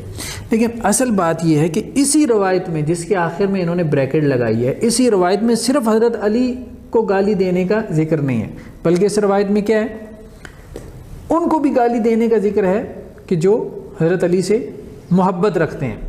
تو گویا جو حضرت علی سے محبت رکھتا ہو اس کو گالی دینا بھی رسول اللہ صلی اللہ علیہ وسلم کے گالی دینے کے مترادف ہوا. ٹھیک ہے، تو پھر تو مطلب یہ ہے کہ جی کسی شیعہ کو آپ گالی دے دیں تو آپ نے رسول اللہ کو گالی دی ہے. وہ سارے تو حضرت علی سے محبت رکھتے ہیں نا، اس میں تو کوئی شک نہیں ہے. ٹھیک ہے، نہیں یہ ہے کہ ان روایات میں بہت زیادہ مبالغہ ہے. ٹھیک ہے، سنت بھی رکھتے ہیں. ہاں، محبت تو اہل سنت بھی حضرت علی سے رکھتے ہیں. تو اہل سنت کو اگر آپ گالی دیں گے تو پھر رسول اللہ صلی اللہ علیہ وسلم کو گالی دی آپ نے. نہیں، یہ بات جو ہے نا یہ غلط ہے. ان روایات میں بہت زیادہ مبالغہ ہے. ان روایات کا متن ہی بتا رہا ہے کہ یہ ٹھیک نہیں ہے. دوسری بات جو اہم ہے کہ ان روایات کا یا اس مضمون کی روایات کا جو مرکزی راوی ابو عبداللہ الجدلی، اس کے بارے میں جو ہے وہ اپنا خطیب بغدادی کہتے ہیں الطبقات الکبریٰ میں. خطیب بغدادی یہ کہتے ہیں کہ اس میں بہت زیادہ تشیع موجود تھا. وکان شدید التشیع، مطلب سخت قسم کا یہ جو ہے نا وہ شیعہ تھا. اچھا اسی طرح سے میزان الاعتدال میں جو ہے وہ انہوں نے کہا ہے امام ذہبی نے اس کے بارے میں، اس راوی کے بارے میں، ابو عبداللہ الجدلی کے بارے میں کہ شیعی بغیض، بغض رکھنے والا شیعی ہے، ٹھیک ہے، یعنی جو مطلب آپ کہہ لیں کہ جی اہل سنت جو دوسرا جو اسکول آف تھاٹ ہے اس سے بغض رکھنے والا شیعی ہے۔ تو بلکہ امام جوزجانی نے یہ بھی بات کہی ہے کہ جی مختار جو ثقفی تھے ان کی جو ہے وہ لشکر میں یہ اس نے جھنڈا اس کے ہاتھ میں تھا، اگرچہ امام احمد نے اس کو سکہ کہا ہے، لیکن ایک بات ذہن میں یہ رکھنی چاہیے کہ اگر کوئی راوی جو ہے وہ بدعتی ہو اور اس سے کوئی ایسی روایت منقول ہو کہ جس سے اس کی بدعت کی تصدیق ہوتی ہو تو وہ روایت اس سے قابل قبول نہیں ہوتی۔ ٹھیک ہے امام بخاری رحمہ اللہ علیہ نے اہل تشیع یا شیعہ راویوں سے روایات لی ہیں، لیکن اس میں محدثین نے یہی اصول بیان کیا ہے، یعنی دو اصولوں کے تحت جو ہے اہل سنت یہ کہتے ہیں یا محدثین کی جماعت یہ کہتی ہے، دو اصولوں کے تحت آپ روایت لے سکتے ہیں۔ ایک بات تو یہ ہے کہ اس بندے سے آپ روایت لیں گے کہ جو اپنی بدعت کی طرف داعی نہ ہو، ٹھیک ہے، اور اس کی بدعت بھی بدعت مفسقہ ہو، مکفرہ نہ ہو، ٹھیک ہے، تو وہ آدمی جو ہے جو اپنی بدعت کا پریچر نہ ہو، مبلغ نہ ہو، داعی نہ ہو، اور دوسری اور اہم بات یہ ہے کہ جو روایت آپ لے رہے ہیں وہ روایت اس کی بدعت کو سپورٹ نہ کرتی ہو۔ تو اگر ایک شیعہ جو ہے راوی اس سے آپ وہ روایت نقل کریں کہ جس سے اس کی شیعیت کو سپورٹ ملتی ہو، اس کا جو بیانی ہے، جو نیریٹو ہے اس کو سپورٹ ملتی ہو، تو وہ روایت اس سے نہیں لی جائے گی، ٹھیک ہے۔ یہ اس کے اوپر تقریباً محدثین کا کیا ہے، اتفاق ہے۔ کچھ اور جو روایات ہیں جیسے انہوں نے یہاں پہ بھی نقل کی ہیں، قیس بن ابی حازم کی ایک روایت ہے جو مستدرک حاکم کی ہے، یہ انہوں نے تفصیل سے یہاں پہ نقل کی ہے، یہ روایت جو ہے وہ 41 نمبر کے تحت 20 نمبر پیج پہ۔ اس روایت میں بھی یہ بات ہے، قیس بن ابی حازم کہتے ہیں کہ میں مدینہ میں تھا تو میں نے وہاں لوگوں کو دیکھا کہ ایک گھڑ سوار ہے اور وہ گھڑ سوار جو ہے حضرت علی بن ابی طالب کو برا بلا کہہ رہا ہے، گالیاں دے رہا ہے، اور لوگ اس کے ارد گرد کھڑے ہیں۔ اب یہ ایک بازار کا واقعہ ہے نا، تو حضرت سعد بن ابی وقاص آتے ہیں اور وہ وہاں پہ جو ہے وہ دیکھتے ہیں، وہ پوچھتے ہیں بھائی کیا ہو گیا، اس بندے کو کیا ہوا ہے؟ تو انہوں نے کہا جی یہ حضرت علی کو برا بلا کہہ رہا ہے۔ تو حضرت سعد جو ہے وہ آگے بڑھتے ہیں، یہ وہی بات ہے نا، حضرت علی نے خود کہہ دیا میرے حوالے سے دو انتہائیں پیدا ہوں گی، ہیں ایک لوگ جو میری محبت کی وجہ سے یعنی اس میں اتنا غلو کریں گے کہ جہنم میں جائیں گے، اور ایک میرے بغض میں اتنا آگے بڑھ جائیں گے کہ جہنم میں جائیں گے۔ تو حضرت سعد بن وقاص جو ہے وہ آگے بڑھے اور انہوں نے کہا بھائی تم کیوں حضرت علی کو برا بلا کہہ رہے ہو، گالم گلوچ کر رہے ہو؟ کیا وہ سب سے پہلے اسلام لانے والے نہیں تھے؟ کیا وہ اللہ کے رسول کے ساتھ سب سے پہلے نماز پڑھنے والوں میں سے نہیں تھے؟ کیا وہ لوگوں میں سے زاہد ترین آدمی نہیں تھے؟ کیا وہ لوگوں میں سے سب سے بڑھ کے علم رکھنے والے نہیں تھے؟ اسی طرح سے حضرت علی کے بڑے فضائل انہوں نے بیان کیے۔ کیا وہ اللہ کے رسول صلی اللہ علیہ وسلم کے داماد نہیں تھے؟ کیا وہ خیبر والے دن جو ہے وہ اللہ کے رسول صلی اللہ علیہ وسلم کا جھنڈا ان کے ہاتھ میں نہیں تھا؟ پھر حضرت سعد بن ابی وقاص نے جو ہے وہ قبلہ رخ ہو کے اس کے خلاف بد دعا کی اور کہا اللہم ان ھذا یشتم ولی من اولیائک، اے اللہ یہ آپ کے اولیاء میں سے ایک ولی کو گالی دے رہا ہے، فلا تفرق ھذا الجمع حتی تریم قدرتک، یا اللہ یہ مجمع جو ہے یہاں سے منتشر نہ ہو لیکن اس سے پہلے تو اپنی قدرت دکھا دے۔ تو اب وہ اس کے گھوڑے نے اس کو اٹھا کے دے مارا اور اس کا دماغ نکل آیا، ٹھیک ہے۔ اب بات یہ ہے کہ یہ روایت اگر تو آپ اس روایت کو کہتے ہیں کہ یہ صحیح ہے، جیسا کہ ہے صحیح روایت ہے، ٹھیک ہے، اس کو جو ہے وہ مستدرک حاکم کے جو امام ہے امام حاکم انہوں نے کہا ہے کہ شیخین کی شرط پہ صحیح ہے، امام ذہبی نے بھی کہا کہ بخاری اور مسلم کی شرط پہ ہے۔ بات یہ ہے کہ یہ روایت یہ ثابت کر رہی ہے کہ حضرت علی کو جو گالی دی گئی یعنی ایک واقعہ ہوا، اب اس میں حضرت سعد بن ابی وقاص نے بد دعا کی تو وہ بندہ زمین میں دھنستا چلا گیا۔ اس کے بعد اب آپ کہیں کہ جی لوگ ممبروں پہ گالی دیتے تھے اور وہ نہیں دھنستے تھے یا ان کے ساتھ کچھ نہیں ہوتا تھا، ٹھیک ہے، یعنی ایک طرف تو آپ خود ہی یہ واقعہ بیان کر رہے ہیں نا، خود ہی یہ واقعہ بیان کر رہے ہیں کہ حضرت علی مطلب ان کا مقام اور مرتبہ وہ تھا کہ اگر کوئی ان کو برا بلا کہتا تو اس کو زمین میں دھنسا دیا جاتا۔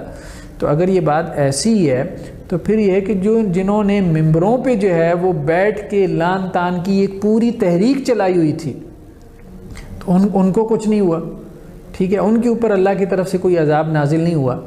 تو یہ بات جو ہے نا اس کے اندر کنٹرڈکشن موجود ہے نا. تو ایسا نہیں تھا. مطلب کہنے کا مقصد یہ ہے کہ حضرت علی رضی اللہ تعالیٰ عنہ کے حوالے سے بہرحال ایک رویہ پیدا ہوا کہ کچھ لوگ چند ایک لوگ ایسے تھے کہ جنہوں نے حضرت علی رضی اللہ تعالیٰ عنہ کے حوالے سے کہ اس انتہا پہ پہنچ کے کہ ان کو گالی دی. لیکن یہ ہے کہ مجلس میں موجود صحابہ کرام نے ان کا دفاع کیا. لیکن یہ ہے کہ اس وقت کی آپ کہیں کہ جی صحابہ کرام کی جماعت یا حضرت امیر معاویہ یا ان کے ساتھیوں رضی اللہ عنہم کی طرف سے باقاعدہ کوئی تحریک نہیں تھی لان تان کی یا گالم گلوچ کروانے کی. یہ تاثر غلط ہے. یہ جن روایات سے پیدا ہوتا ہے وہ روایات صحیح درجے کو نہیں پہنچتی. ٹھیک ہے، جو روایات صحیح درجے کو پہنچتی ہیں ان سے بس اتنا محسوس ہوتا ہے کہ بعض مجالس میں اب دیکھیں نا باہر لڑائی ہوئی ہے، جنگوں میں آمنے سامنے ہوئی ہیں، ایک دوسرے کے اوپر تبصرے تو کیے ہوں گے، ٹھیک ہے، کامنٹس تو کیے ہوں گے، ایک دوسرے کا غیر مناسب الفاظ کے ساتھ ذکر تو کیا ہوگا. ٹھیک ہے، تو یہ سب ہوا ہے. یہ ہم نہیں کہتے کہ یہ نہیں ہوا. یہ اگر ہوا ہے تو یہ بھی غلط تھا. یہ وہی بات تھی جو ہم نے کہا تھا کہ جو مشاجرات صحابہ میں اب ظاہری بات ہے جو لڑائیاں ہوئی ہیں تو اس میں ہم یہ کہتے ہیں کہ حضرت امیر معاویہ ان کے ساتھی کیا تھے، خطا کے اوپر تھے. ٹھیک ہے، یعنی اجتہادی خطا کے اوپر تھے.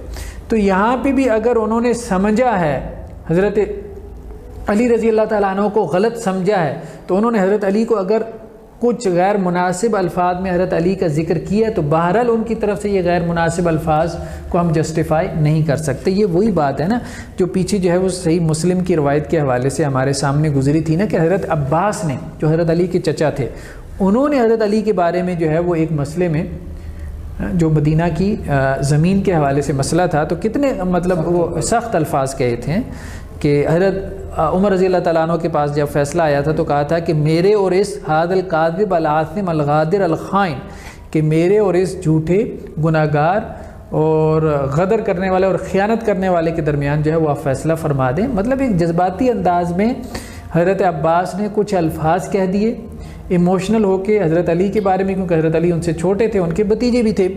تو یہ ہم یہی کہیں گے کہ حضرت علی کے بارے میں ان کے یہ الفاظ ثابت مطلب نہیں، حضرت علی ایسے نہیں تھے، بالکل بھی نہیں تھے، کسی طور پہ بھی نہیں تھے. ہم یہی کہیں گے کہ انہوں نے یہ جو الفاظ استعمال کیے حضرت علی کے بارے میں یہ ان کی ایک خطا تھی، ایک اجتہادی خطا تھی. حضرت علی ان الفاظ کے مستحق تھے، نہ ہی حضرت علی ایسے تھے.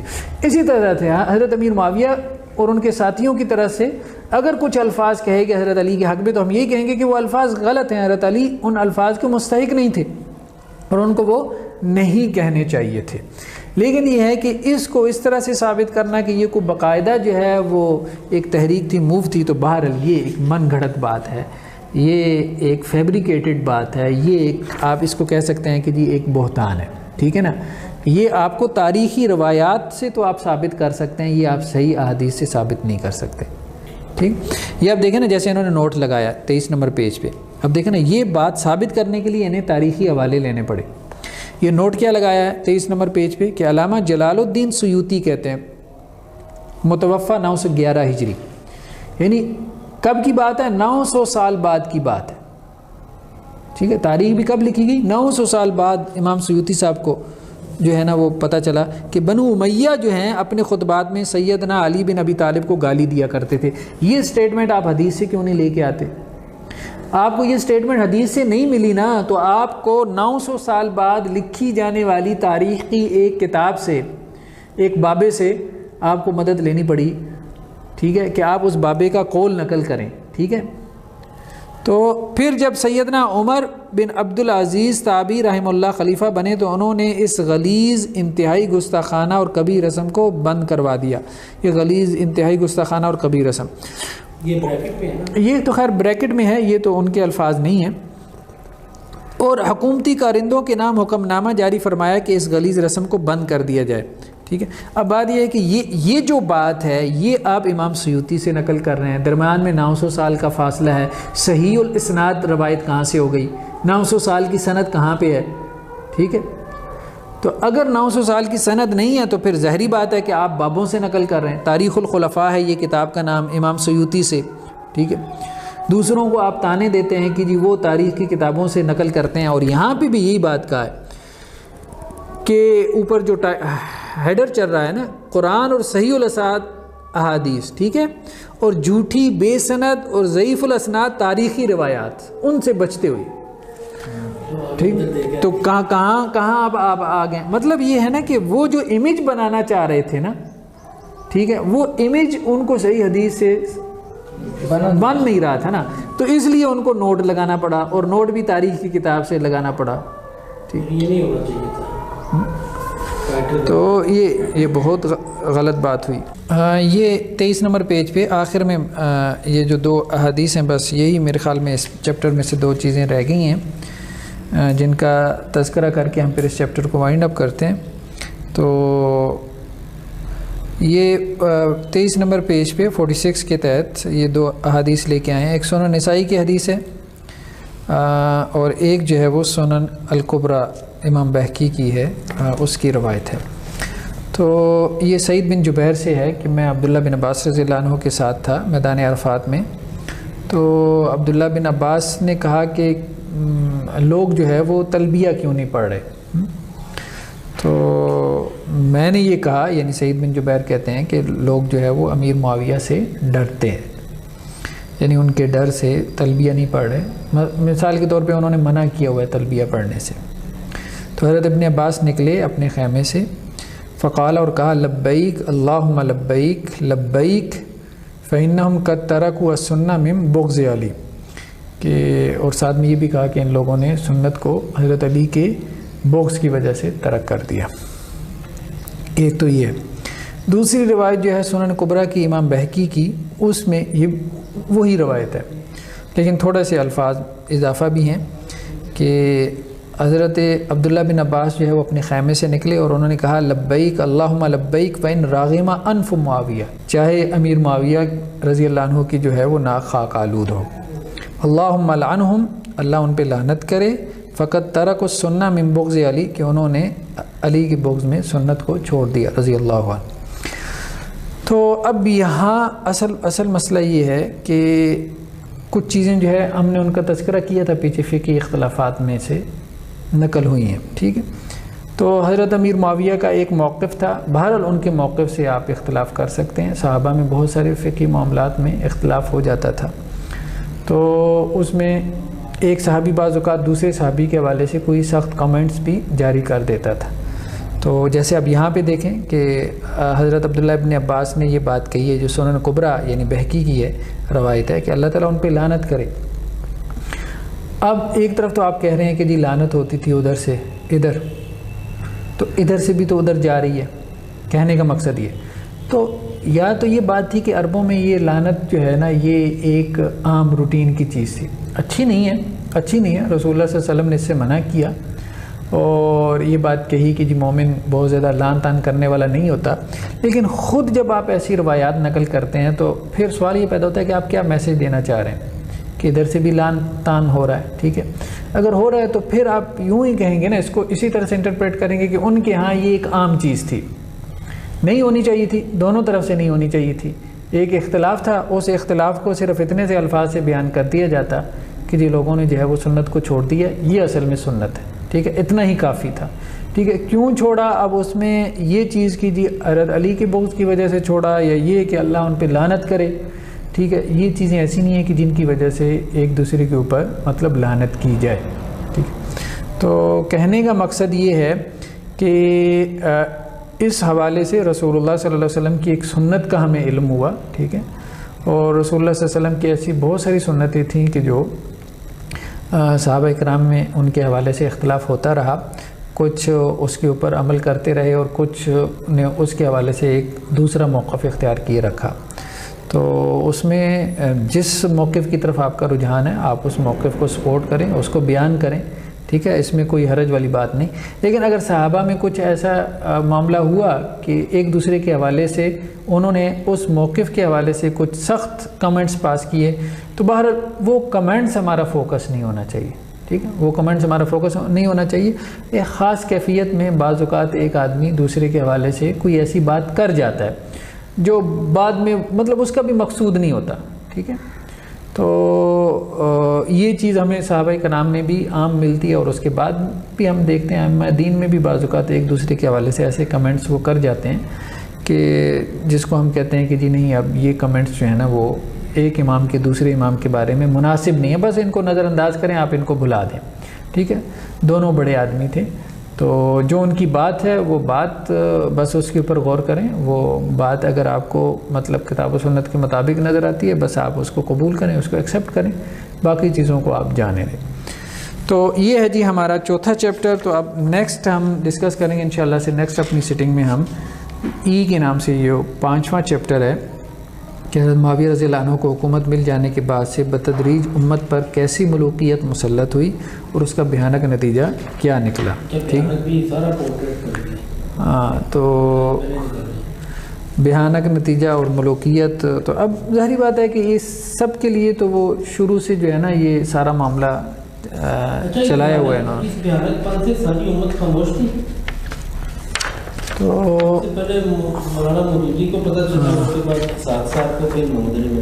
تو بہرحال اس پہ ہم انشاءاللہ سے ڈسکس کریں گے. پھر چھٹا چیپٹر جو ہے وہ سیدنا حسین رضی اللہ عنہ کے فضائل اور یزید بن معاویہ کی ملوکیت میں اس کے گورنر عبید اللہ بن زیاد کے ذریعہ مظلومانہ شہادت. تو انشاءاللہ سے وہ چھٹا لیکچر ہمارا ہو جائے گا.